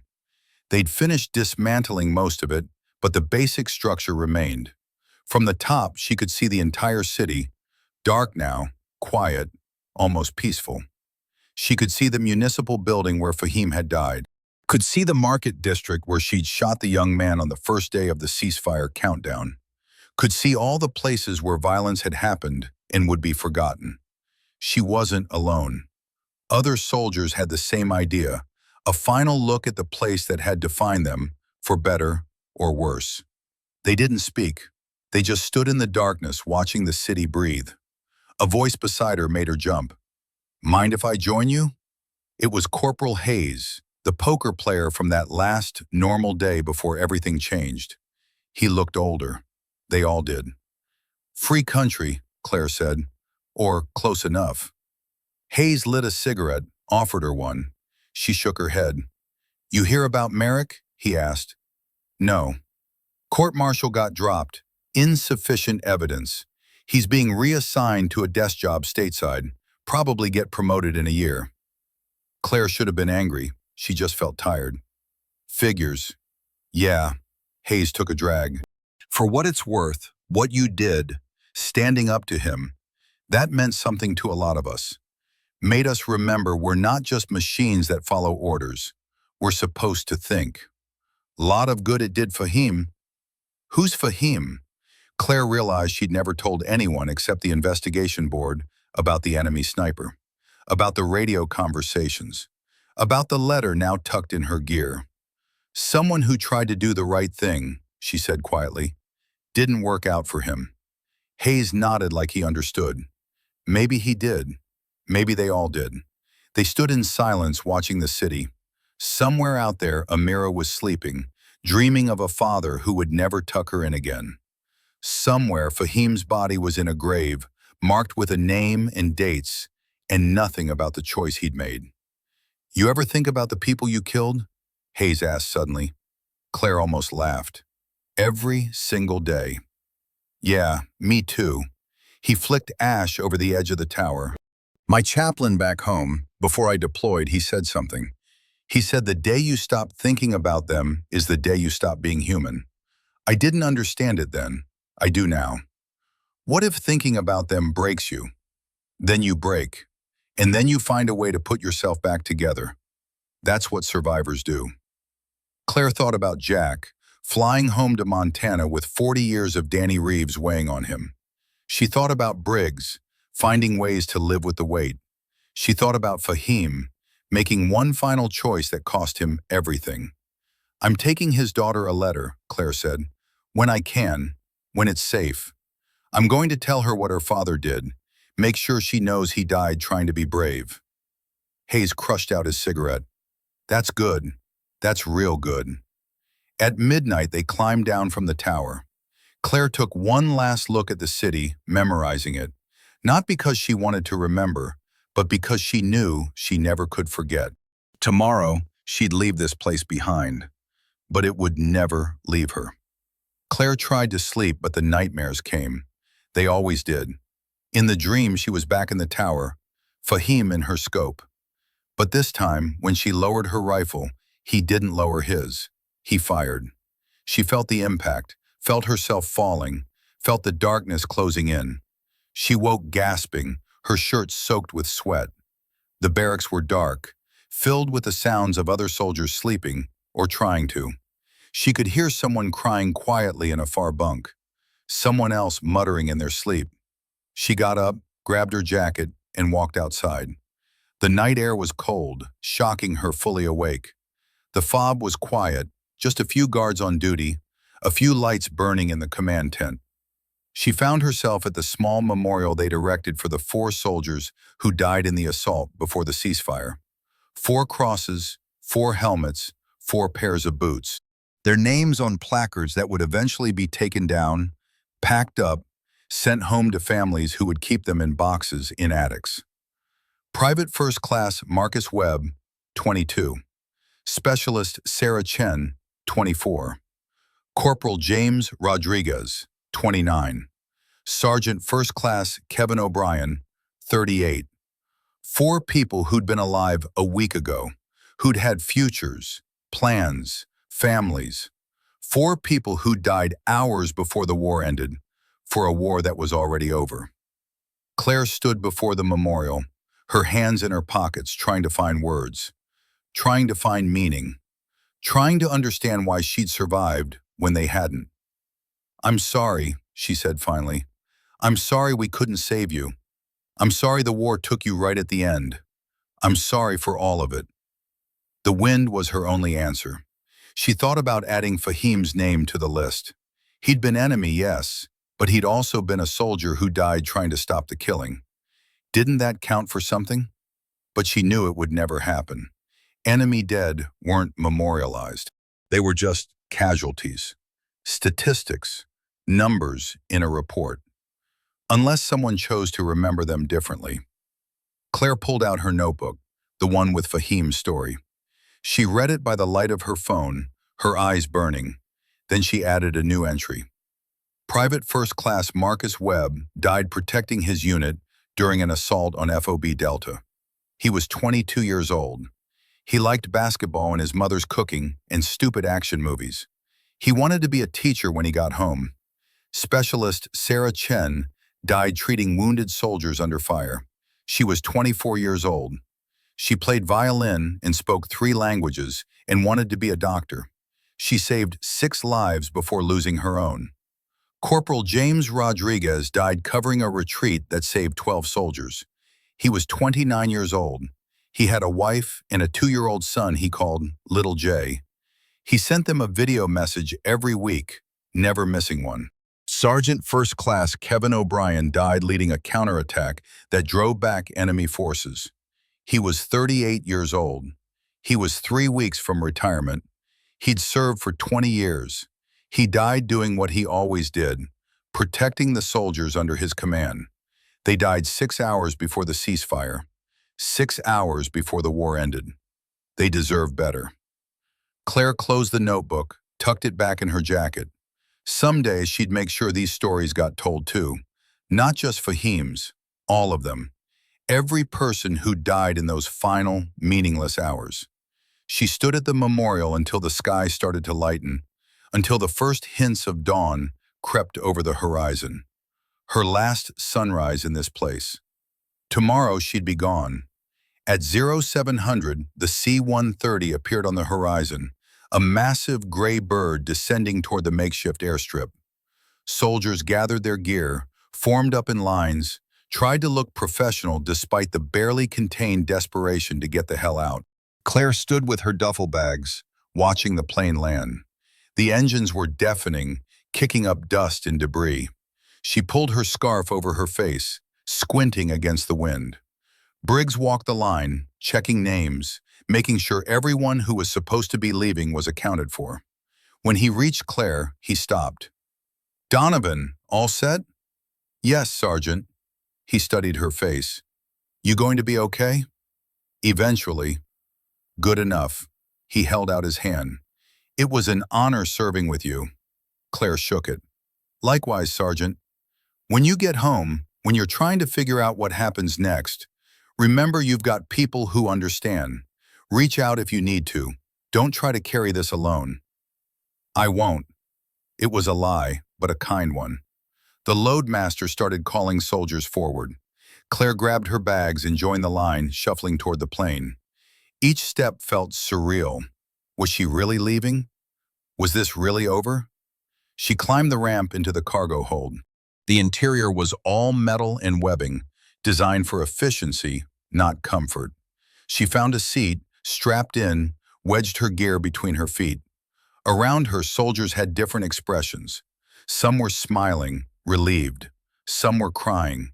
Some just stared into space, processing. The engines revved. The plane shuddered. Claire felt the familiar lurch as they started to move, picking up speed, racing down the runway.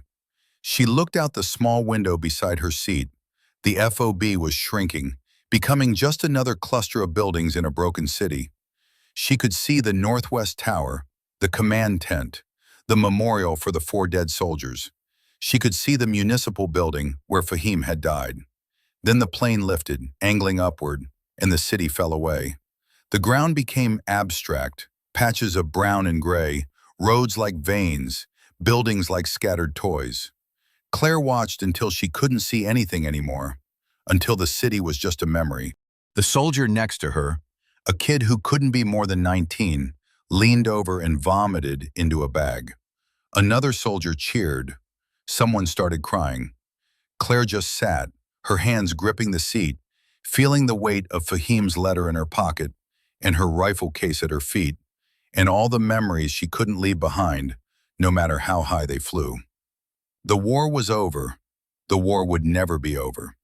They landed at Ramstein Air Base in Germany 16 hours later. The base was massive, clean, almost shockingly normal. Soldiers in pressed uniforms, buildings that weren't riddled with bullet holes. Grass, actual grass. Claire stumbled off the plane, her legs weak from sitting, her mind foggy from exhaustion. They were herded into a processing center, Medical checks, debriefings, paperwork. So much paperwork. A doctor examined her, asked standard questions about injuries, illnesses, mental health. She answered by rote, saying what she was supposed to say. No, she wasn't injured. No, she wasn't sick. Yes, she was coping fine. The doctor didn't believe her, but he also didn't have time to push. Too many soldiers to process. Too few hours in the day. They were given barracks assignments, told to rest, informed that flights home would begin in 48 hours. Claire found her bunk, an actual bunk with a mattress and sheets and a pillow, and lay down. She couldn't sleep. The room was too quiet, too safe.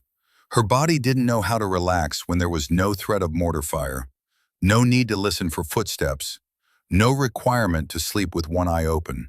She got up, wandered the base, found a chapel, empty, dim, peaceful. She sat in a pew staring at the altar, trying to pray. The words wouldn't come. First time back? Claire turned. A chaplain stood in the doorway. Older woman, captain's bars, kind eyes. Yes, ma'am. Mind if I sit? It's your chapel. The chaplain smiled and sat 2 pews behind Claire, close enough to talk, far enough to give space. It's always hardest the first night back, she said. Your body's here, but your mind is still there. Takes time for them to sync up again. How much time? Different for everyone. Days, months, sometimes years. Claire laughed bitterly. That's encouraging. I didn't say it to encourage you. I said it so you'd know it's normal. Whatever you're feeling right now, the disconnect, the numbness, the guilt for surviving, it's all normal. I don't feel guilty for surviving. What do you feel guilty about? Claire was quiet for a long time. When she finally spoke, her voice was barely a whisper. I feel guilty that I'm relieved it's over, that I get to go home, because other people don't, and some of them died trying to do the right thing, and I'm not sure I always did the right thing, and now I have to live with that, and I don't know how. The chaplain nodded. That's honest. That's a start. A start to what? To healing, to forgiveness, to learning how to carry the weight without letting it crush you. Claire pulled out Fahim's letter, held it in her hands. I have to deliver this. To a little girl whose father died 1 minute before the ceasefire. I promised. Then you'll deliver it. And then what? The chaplain stood, put a hand on Claire's shoulder. Then you keep living. You tell the stories that need to be told. You find meaning in the survival. And you forgive yourself for the parts you can't control. After the chaplain left, Claire sat in the chapel for another hour, holding the letter, thinking about Amira and Fahim and Jack and Danny Reeves, and all the ghosts she'd carry for the rest of her life. Then she stood up, tucked the letter safely in her pocket, and walked back to the barracks. 48 hours until she went home. She just had to survive until then. On her second day in Germany, Claire was given access to phones. 30 minutes to call home, let family know she was safe, hear familiar voices. She dialed her mother's number. It rang 4 times before anyone picked up. Hello? Her mother's voice. Claire's throat closed up. She couldn't speak. Hello? Is anyone there? Mom, Claire managed. It's me. A sob on the other end. Claire? Oh my God, Claire, is that really you? Yeah, it's me. Are you okay? Are you hurt? When are you coming home? The questions came rapid fire. Claire answered them one by one, hearing her mother cry and laugh and cry again. Her father got on the line, his voice gruff with emotion. Her younger brother, trying to sound tough but clearly relieved. They talked about nothing. What her brother was doing in school, what her mother had planted in the garden, what her father was building in the garage. Normal things, safe things, things that had nothing to do with war. It felt like talking to strangers, not because she didn't love them, but because the gulf between her world and theirs was so vast, she didn't know how to bridge it. How could she tell them about Fahim, about the ceasefire, about the weight of every shot she'd taken? She couldn't, so she didn't. I'll be home in a week, she said when the conversation started to lag. Maybe less. We're so proud of you, honey, her mother said. We can't wait to see you. Me too. Another lie. A necessary one. After she hung up, Claire sat in the phone bank, watching other soldiers make their calls. Some were happy, laughing. Some were crying. Some, like her, just looked lost. A soldier at the next phone was screaming at someone, his wife maybe, or girlfriend. You did what? While I was deployed? Are you kidding me? Another soldier was talking to his kid, promising to make it to the birthday party he'd missed, to the baseball games, to all the things he'd been absent for. Claire wondered what it would be like to go home to that life, to backyard barbecues and PTA meetings and arguments about whose turn it was to take out the trash. She wondered if she'd ever feel normal again. She pulled out her notebook, wrote another entry. Day 2 in Germany, called home. They sounded happy. I sounded happy. We're all lying to each other, and maybe that's okay. Maybe that's how you bridge the gap, one small lie at a time, until the lies become truth. I don't know if I can do this. Go home. Pretend to be the person I was. That person doesn't exist anymore. She died somewhere between the first shot and the last, between the girl who believed in the mission and the woman who questions everything.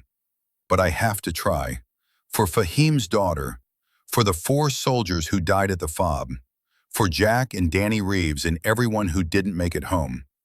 I have to try. 72 hours after landing in Germany, Claire boarded a commercial flight to the United States. A real airplane with flight attendants and terrible food and people who had no idea what she'd been through. She sat in a window seat, her carry-on stuffed with her most important possessions. Fahim's letter, her notebook, the rifle case checked below with her other gear. Around her, soldiers tried to sleep, watched movies, stared into space. The flight attendant came by with drinks. What can I get you? Claire almost asked for whiskey. Instead, water, please. The woman smiled, the professional, empty smile of customer service. Coming right up, and thank you for your service. Claire nodded, not trusting herself to speak. Thank you for your service. The phrase everyone said without knowing what it meant, without understanding what they were thanking her for. For killing? For surviving? For following orders? For refusing them? She closed her eyes, tried to sleep. The nightmares came anyway. In the dream, she was back in the tower, but this time everyone was there. Fahim and Jack and the 4 dead soldiers from the FOB, and the young man she'd shot on the first day, and all the targets she dropped over 2 years. They stood in a circle around her, silent, accusing. I'm sorry, she told them. I'm sorry for all of it. They didn't respond. They just watched her with dead eyes, waiting for something she couldn't give. She woke with a start, her heart racing. The passenger next to her, an older man in a business suit, was watching her with concern. You okay, miss? Fine, just a bad dream. He nodded, went back to his newspaper. Claire pressed her face to the window, watching the Atlantic Ocean slide by below. Somewhere over that ocean, Jack was probably already home, sitting on his porch in Montana, trying to fish and failing to forget. Somewhere Amira was learning to live without her father. Somewhere the city they'd left behind was rebuilding, moving on, erasing all evidence that they'd ever been there. And Claire was flying home to a world that would expect her to be normal, to fit back in, to be the girl who'd left 2 years ago. She pulled out Fahim's letter one more time, read his words. I hope you find peace. Claire hoped so too, but she wasn't counting on it. They landed at Dover Air Force Base in Delaware. The soldiers were processed one final time. More paperwork, more debriefings, more promises to seek help if they needed it. Then they were released, discharged, free to go. Claire walked out of the terminal into the civilian world. It hit her like a physical force. The noise, the crowds, the normalcy. People arguing about parking spots. Kids running with balloons. A couple kissing goodbye. Life. Regular, boring, beautiful life. It felt obscene. Her family was waiting at arrivals. Her mother saw her first, screamed her name, ran forward. Claire dropped her bags and caught her, hugging her tight, breathing in the familiar smell of her mother's perfume. Her father and brother joined the embrace. They were all crying, talking over each other, holding on like they'd never let go. Claire tried to feel something, tried to match their joy, their relief. She felt numb. "Let me look at you," her mother said, pulling back. "Oh, honey, you're so thin. We need to get you home, get some food in you." "I'm okay, Mom." "You're not okay, look at you. But you will be. We'll take care of you." They loaded her bags into the car. Her brother drove. When had he gotten old enough to drive? While her parents peppered her with questions she only half answered. The landscape sliding by was impossibly green, impossibly clean. No rubble, no bullet holes, no burned-out cars. It didn't feel real. They pulled into her childhood home, a simple two-story in the suburbs, exactly as she remembered it. Her mother had put up a banner. "Welcome home, Claire." Yellow ribbons on the mailbox. The neighbor's dog barking. Inside, everything was the same. The couch where she'd watched TV. The kitchen table where she'd done homework. Her bedroom, preserved exactly as she'd left it, like a museum to the girl she used to be. "I made your favorite," her mother said. "Pot roast. Sit, sit. You must be starving." Claire sat, ate, answered questions, smiled when she was supposed to, pretended to be happy. That night, alone in her old bedroom, surrounded by high school trophies and band posters, and a life that felt like it belonged to someone else, Claire finally broke down. She cried silently, her face buried in her pillow, her body shaking. She cried for Fahim and for the 4 dead soldiers, and for Jack carrying 40 years of Danny Reeves. She cried for the girl she used to be, for the innocence lost, for the weight she'd carry forever. She cried until there was nothing left. Then she got up, washed her face, and pulled out her notebook. Tomorrow she'd start writing Fahim's story properly. Tomorrow she'd begin the work of making his death mean something. Tomorrow she'd start learning how to live with what she'd survived. But tonight she just sat at her old desk, looking at the letter she'd promised to deliver, and wondered how the hell you go on when the war is over, but the battle inside never ends. Claire stood outside a small apartment building in Dearborn, Michigan. In her hand was an envelope, Fahim's letter to his daughter, carefully preserved, carried across an ocean and half a continent. It had taken 6 months to find them, 6 months of searching, reaching out to refugee organizations, navigating bureaucracy. But Kareem had kept his promise. He'd given her the information she needed. Fahim's family had made it to America 3 months ago, refugees from a war that had finally, officially ended. They'd settled in Dearborn, in a community of other refugees, trying to build new lives from the wreckage of old ones. Claire had called ahead. Fahim's widow, Layla, had agreed to meet her, though her voice on the phone had been cautious, uncertain. Now Claire stood at the door, her heart hammering, wondering what the hell she thought she was doing. She knocked. The door opened. A woman in her early 30s, wearing a hijab, her face showing the same exhaustion Claire saw in her own mirror every morning. "Layla?" Claire asked.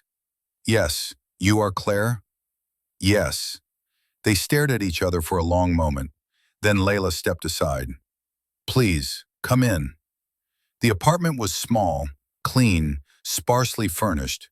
Pictures on the wall, Fahim in civilian clothes, smiling, Fahim holding a baby, a little girl drawing at a table. Amira. She was 5 now, Claire knew. She looked up when Claire entered, her eyes wide, curious. "Amira, this is Miss Claire," Layla said in English. "She knew your father." Claire knelt down, making herself small, non-threatening. "Hi, Amira." "Hi." The girl's voice was tiny, shy. Layla gestured to the couch. "Please sit. Can I get you tea?" "Thank you." While Layla made tea in the tiny kitchen, Claire sat awkwardly, aware of Amira watching her from the drawing table. The girl was drawing birds, just like Fahim had written. Layla returned with 2 cups, sat across from Claire. Kareem told me you might come. He said you were there, at the end. Yes. He said my husband spoke with you, that you tried to help him. Claire's throat was tight. I tried. I'm sorry I couldn't do more. Layla was quiet for a moment. Kareem said Fahim died refusing to shoot, that he chose peace. He did. He was brave. He was foolish. Layla's voice broke. He should have taken the shot. He should have lived. For Amira. For me. I know. I'm sorry. They sat in silence. Amira continued drawing, humming softly to herself, unaware of the weight of the conversation around her. Claire pulled out the envelope. He wrote this. For Amira. And for you. I promised I would bring it. Layla took it with shaking hands. She opened it, pulled out the letter in Arabic, read it. Tears streamed down her face. She clutched the paper to her chest, her body shaking with silent sobs. Amira looked up concerned. Mama? It's okay, Habibti, Layla managed. Mama is just missing Baba. She wiped her eyes, composed herself, and looked at Claire. Thank you for bringing this. It means everything. There's more. Claire pulled out her notebook. I wrote about him, about what he did, about his choice. I'm trying to publish it, to make sure people know. Layla read Claire's account, her lips moving silently. When she finished, she looked up. You will make people remember him? I'll try. Good. Layla's voice was fierce now. He deserves to be remembered, not as soldier, not as enemy, as man who chose peace. They talked for another hour. Layla told stories about Fahim, how they met, how he proposed, how he cried when Amira was born. Claire told her about the radio calls, about the moment they both lowered their rifles, about Jack's advice to make his death mean something. Before Claire left, Amira ran up to her, holding a drawing. For you. It was a bird, colorful, cheerful, flying toward the sun. Thank you, Amira, Claire said, her voice thick. It's beautiful. Baba liked birds, Amira said seriously.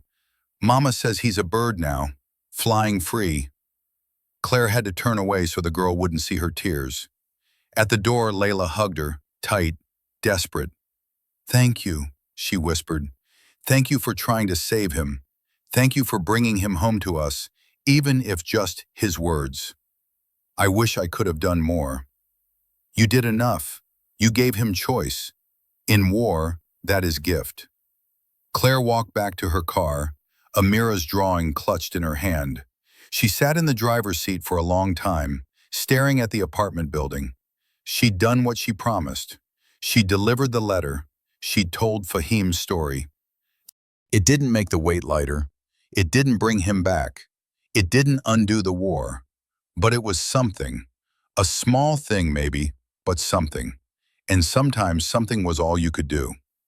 2 years later, Claire stood in a bookstore in Seattle, looking at a shelf of new releases. Among them was a thin volume with a simple cover. The Last Shot, Stories from the Final Hours of War. Her book, published, real. Inside were the stories she'd written. Fahim's story, the 4 soldiers from the FOB, Jack and Danny Reeves, the young man she'd shot on the first day, all the voices she'd carried for so long, finally given form. The book wasn't a bestseller. It probably never would be. But it existed.